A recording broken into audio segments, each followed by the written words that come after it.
Hello everybody, this is LVD Sport. Today's episode we're going to take a brief look at the only fight this weekend which is worth any sort of grey matter worrying about or thinking about even. And that's the show going down in Australia in the early hours of Sunday morning.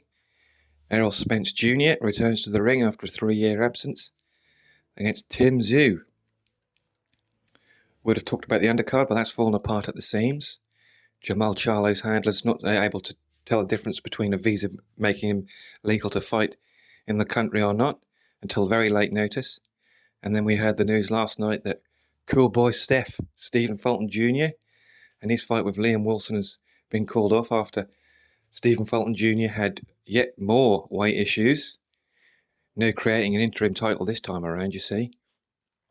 I think at this point it's fair enough we can call him Fat Boy Steph as opposed to Cool Boy. But that's by the by. That gives us more time to concentrate on the main event, which, like I said, is the only fight this weekend worth thinking about after we had the procession yesterday of Tyson Fury, and a fight so bad that no one would even want to broadcast it live. They had to hide behind some excuse about it being used for Tyson's next series of his reality show. And then we have tonight, the hype train will be going down the track at an amazing speed, when Anthony Joshua will no doubt take less than 2 rounds to dust off Christian Prenga. I think you could even make the case that Mr. Prenga is less of a threat than what Jake Paul was.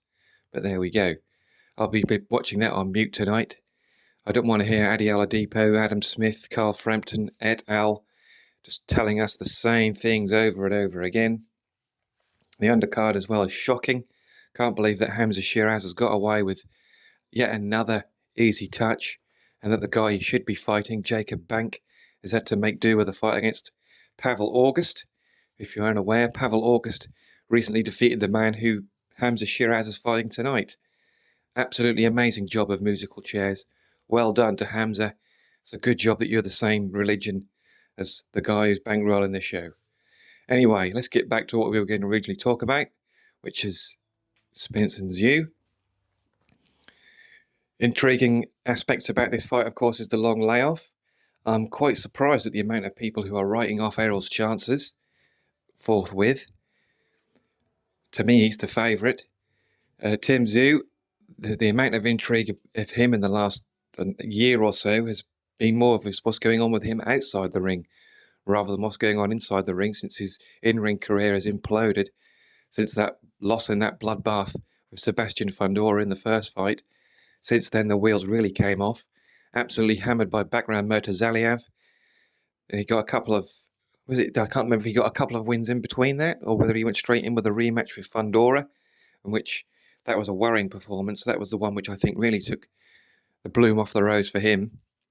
He's definitely come back and had a couple of fights since then. But as I said, the men in suits seem to have more of an intrigue in what Tszyu's going to do. He left his manager, Glenn Rushton, signed up with new managers, and then he went back to Glenn Rushton again, which has caused a court case to be opened up, and also has meant that Tszyu has fell out with his brother Nikita, whose professional career is moving somewhat slowly. And the other interesting part of the preview for the fight is that Tszyu has moved as a trainer, or with a trainer, in the form of former 3-time world champion, 3-weight world champion, Jeff Fennick, which many people are calling a boon or an advantage. But from my way of looking at it, I think it's more of a disadvantage. Anybody who seems to hook up with Jeff Fennick as a trainer, you seem to find that the association is rather brief, and that he always seems to train everybody the same way, which is to fight how he fought. And I'm not sure, especially in this fight, whether that's going to be pertinent and the correct thing to do or not. But as I said, this is a must-win fight for Tszyu. Really, if he loses this one, he's more or less finished at the top level. And the weight intrigue is something worth noting as well.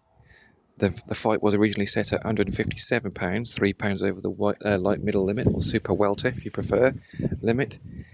And then about 6 weeks or so ago, it was altered to £160, which was said to have been at the behest of the Spence camp. Errol's never fought over 147 before. Just out of interest, just mention that next month will be a decade since Spence finished off Leonard Bundu in a round. But this will be his first fight over 147. And a lot of people are saying that the shift from 157 to 160 suggests that Errol doesn't think he's going to make the weight, and also that he wouldn't have made 157, and also that it suggests how seriously he's taking the contest. But I would say the other way around. I would think that it's just a shift of £3 as opposed to like 5, 6 or 7, which would really suggest he's struggling with the weight. I think this is more of a comfortability factor, and also suggests that he's looking to be somewhat more aggressive than you would normally think he would be, considering a 3-year layoff. The last 2 fights that Tszyu has had, those 2 warm-up fights he had in Australia, they've both been he weighed in at just under 157, so he's going to be comfortable at this weight And like I say, I think this is going to be a lot more for the benefit of a positive performance for Errol Spence than a negative one. Interesting to note that despite Errol being considered the smaller man, fresh to the weight class, he does have height and reach advantages over Tszyu. I think he's got an inch or 2 in reach and half an inch in height. And as for the prediction, unless Errol is absolutely gone and fried, I think that the switch to Ronnie Shields could be good for him in terms of just basic fitness. I'm not sure about actual strategy, but I think fitness, which is what I think he's going to need, especially in a country which is going to be considerably more hot than he's used to on fight night in Australia, New South Wales.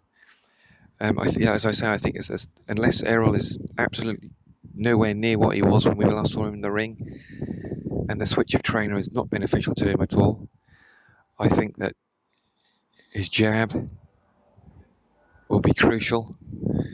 I think that the lack of movement from Tszyu. Interesting to see how he fights without his Uncle Ivan Golubev in his corner, and with Fennick, which I think is going to be detrimental to him. And my prediction is that around 7 rounds, you're going to see Errol Spence score a TKO. Whether he's going to get any knockdowns or not, I'm not sure.